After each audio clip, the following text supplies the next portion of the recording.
देख रहे हैं इकरा उर्दू न्यूज। बैरकपुर तृणमूल कांग्रेस की जानिब से कोरोना के मुतासिर मरीजों के लिए पुनर्दिया कैंप का इनेकाद चंदनपुर में किया गया।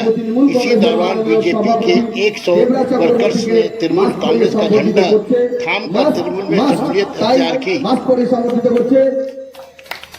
जनाब नौशाद आलम वंदे मातरम, তৃণমূল কংগ্রেস জিন্দাবাদ।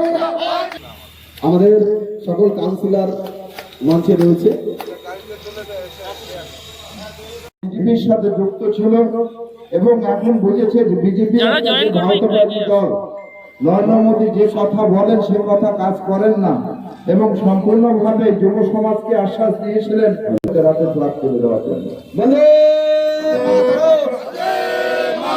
বন্দে মাতরম, বন্দে মাতরম, সবাই মিলে বন্দে মাতরম, তৃণমূল কংগ্রেস জিন্দাবাদ, যুব তৃণমূল কংগ্রেস জিন্দাবাদ, বন্দে মাতরম।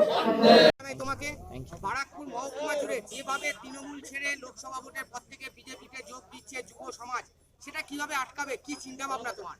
দেখুন, আমি একটা প্রথমেই বলবো, কেউ তৃণমূল ছেড়ে যায়নি, প্রত্যেকের মনে তৃণমূল ছিল। সাময়িক একটা মস্তান রাজ চলছিল।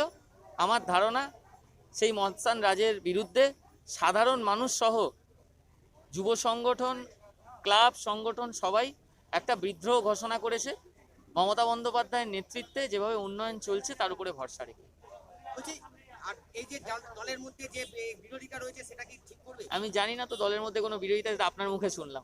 দলের মধ্যে কোনো বিরোধিতা আছে বলে আমার জানা নেই। আমাদের দলে মমতা বন্দ্যোপাধ্যায়ের নেতৃত্বে আমরা সকলে একটা পরিবারের মতন। করোনা আবহে বারাকপুর মহকুমার সবার শীর্ষে রয়েছে, সেই পরিস্থিতি দাঁড়িয়ে এই ধরনের অনুষ্ঠান এটা কতটা যুক্তিসঙ্গত? এটা তো একটা ব্লাড ডোনেশন ক্যাম্প। আমাদের প্রতিনিয়ত আমাদের রাজ্যে একটা ব্লাডের ক্রাইসিস আছে, থ্যালাসেমিয়া পেশেন্ট আছে।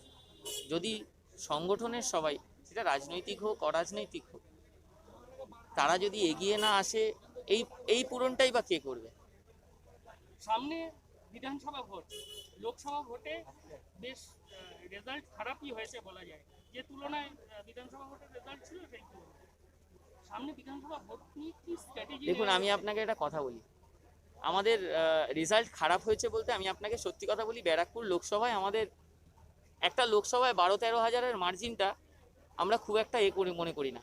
আমরা যাদের উপরে ভরসা করেছিলাম, যাকে আমরা দলীয় নেতৃত্ব যার উপরে ভরসা করেছিল, সে বেঈমান সাবিত হয়েছে। হয়তো কয়েকটা দিন আমাদের সময় লাগবে। আগামী দিনে মানুষ একদম, আমি আপনাকে বলছি, দায়িত্ব নিয়ে বলে দিলাম, ভাটপাড়া উনি ওনার নিজের রাখুক, তারপরে অন্যটা নিয়ে ভাববেন।